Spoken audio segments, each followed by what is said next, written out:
noite, paz do Senhor. Essa semana nós iremos começar um estudo sobre os principais acontecimentos da semana que antecedeu a crucificação, morte e ressurreição de Jesus. Hoje, segunda-feira, eu vou começar citando alguns textos bem básicos, que a maioria desses textos vocês já conhecem, mas de qualquer maneira eu vou deixar os textos na descrição desse vídeo para vocês poderem ler e acompanhar melhor em casa, tá bom? E lembrando que todos os dias, até sábado, nesse mesmo horário, teremos aí outros líderes explicando esses principais acontecimentos. Gostaria que vocês acompanhassem para a gente estar meditando e aprendendo um pouquinho mais da palavra. E para hoje, o texto principal que eu escolhi, porque esses acontecimentos, eles são relatados às vezes nos 4 evangelhos, alguns em 2 evangelhos, alguns em 1, mas se você parar para fazer um estudo mais profundo, você vai encontrar aí em vários lugares da Bíblia falando do mesmo assunto. Para hoje, eu escolhi Mateus 21, versículo 18 ao 22. Cedo de manhã, ao voltar para a cidade, teve fome. E vendo uma figueira à beira do caminho, aproximou-se dela, e não tendo achado senão folhas, disse-lhe: nunca mais nasça frutos de ti. E a figueira secou imediatamente. Vendo isso, os discípulos admiraram-se e exclamaram: como secou depressa a figueira? Jesus, porém, lhe respondeu: em verdade vos digo, que se tiverdes fé e não duvidardes, não somente fareis o que foi feito à figueira, mas até mesmo, se a este monte disserdes: erga-te e lança-te no mar, tal sucederá. E tudo quanto pedirdes em oração, crendo, recebereis. Então, irmãos, nessa segunda-feira, inicia aí o dia de Jesus, logo cedo de manhã, ele voltando para a cidade. Que cidade seria essa? Ele estava voltando para Jerusalém, porque ontem, não fizemos o vídeo, mas assim, para a tradição, algumas igrejas, elas têm a tradição da Semana Santa, e inicia no domingo. E no domingo é o que o profeta Zacarias ele já profetizava, lá no Zacarias 9, versículo 9, onde ele falava que o Messias entraria em Jerusalém montado num jumentinho. Então esse texto, ele tá, depois quem quiser procurar, ele está em Mateus 21, 1 ao 11, tá? Que é aquela entrada triunfal de Jesus em Jerusalém, que todos os povos já estavam lá, em Jerusalém para ser... Geralmente eles iam uma semana antes para ser purificado dos pecados, e já tinha uma grande multidão em Jerusalém. E muitos deles já ouviam falar de Jesus, Ele já tinha ressuscitado Lázaro.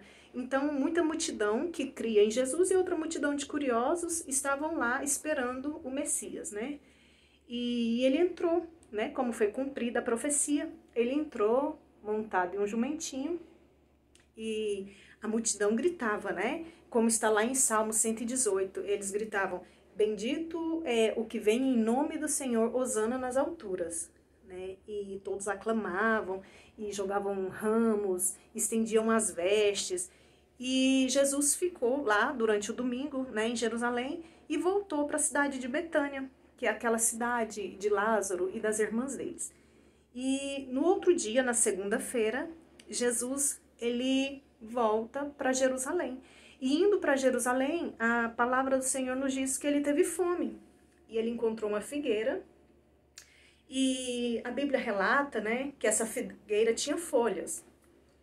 E muitos sabem, alguns não sabem, que a figueira ela é uma planta um pouco diferente. Ela tem várias raízes principais e a figueira ela não é uma árvore como nossas árvores aqui, que ela floresce, já está verde, com folhas, floresce e dá o fruto.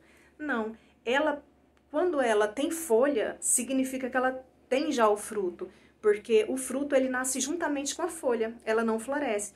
Então, quando Jesus viu aquela figueira toda verde, com folhas, ele foi até ela, na intenção de comer, de se alimentar, achando que tinha frutos. E chegando lá, não tinha. Então, eu imagino que ele ficou muito irado, e os discípulos ficaram perguntando para ele, como ele secou aquela figueira tão depressa. E Jesus fala: se tiverdes fé, né, e pedires em oração, eu farei. Então, a gente tira dessa passagem dois pontos muito importantes para a nossa vida. Primeiro ponto, que como está aqui no versículo 22, e tudo quando perdirdes a oração crendo, recebereis. Então, esse foi um grande ensinamento ali para os discípulos e é para a gente até hoje. Porque os discípulos vendo aquela figueira sendo seca na hora, né? Então, eles pensaram, nossa, quanto poder, né? E Jesus fala para eles, se pedires e creres, vocês também poderão fazer, né? E até fala que no monte, se a gente crer, né? Assim, colocando nas minhas palavras aqui, crendo, a gente poderia falar para o monte para sair de um lugar e ele sairia, né? E o segundo ponto muito importante que a gente pode tirar dessa passagem é que às vezes tem muitos crentes, né, sendo essa figueira, que eles aparentam uma coisa que não é, né, que é uma figueira só de folhas e não de frutos. E nós, principalmente nós que já somos, temos uma caminhada, né, nosso pensamento, nossas palavras, nós temos que ter harmonia no que nós cremos, no que nós falamos e no que nós fazemos, né? Então, se nós não temos nada, que nós não demonstremos nada, né? Que nunca demonstremos ser uma coisa que a gente não é, para não ser só aquele crente que parece ter frutos e na verdade não tem, né? Que sejamos verdadeiros. Então, eu creio que essa palavra ela vem hoje para nos dar esses dois ensinamentos espirituais. Primeiro, que tudo que nós pedirmos em oração, a gente pode crer que Jesus, ele nos dará. E em segundo, que se nós somos árvores do reino, que tenhamos frutos, para que não sejamos arrancados, para que não sejamos queimados, para que não sejamos secados pelo nosso Senhor. Que em nome de Jesus, cada um de nós possamos frutificar, frutos verdadeiros, que não sejamos, né, essas árvores, né, como uma figueira cheia de folhas, que parecem ser aquela coisa bonita, aquela coisa cheia do poder, cheia do Espírito Santo, e por dentro sermos vazios. Que nessa noite o Senhor possa visitar cada um de nós, cada coração, e transformar-nos, que possamos ter o entendimento, será que estamos frutificando? Ou será que estamos fazendo como lá no jardim do Éden, né? Que lá eles usavam uma folha, Adão e Eva usou uma folha de figueira para se cobrir da nudez, escondendo o pecado. Às vezes nós somos essa figueira cheia de folhas, né? Uma coisa bonita, só que por dentro só cheia de pecado, né? Que Jesus possa hoje vir ao encontro de cada um de nós com essa palavra, né? Continuando, para que a gente não estenda muito, eu quero falar também para vocês que depois que Jesus ele viu essa figueira, que ele secou essa figueira, ele prosseguiu sua viagem para Jerusalém. E chegando lá, é o que nós já ouvimos muito falar, né, sobre a purificação do templo. Quem já não ouviu falar na purificação do templo, que é quando Jesus chega e derruba tudo, tira os cambistas. E nessa purificação do templo, eu escolhi a passagem que está em Mateus. Temos ela também em Marcos, em Lucas, mas eu vou ler essa noite Mateus 21, 12, até versículo 17. Tendo Jesus entrado no templo, expulsou a todos os que ali vendiam e compravam. Também derrubou as mesas, os cambistas e as cadeiras de que vendiam pombas. E disse-lhes, está escrito, a minha casa será chamada casa de oração. Vós, porém, a transformais em covis de salteadores. Vieram a ele no templo, cegos e coxos, e ele os curou. Mas vendo os principais sacerdotes e os escribas as maravilhas que Jesus fazia, e os meninos clamando, Hosana ao filho de Davi, indignaram-se e perguntaram-lhe, ouve o que estes estão dizendo? Respondeu-lhe Jesus, sim, nunca lestes? Da boca dos pequenos e das crianças de peito tirastes o perfeito louvor. E deixando, saiu da cidade para Betânia, onde dormiu.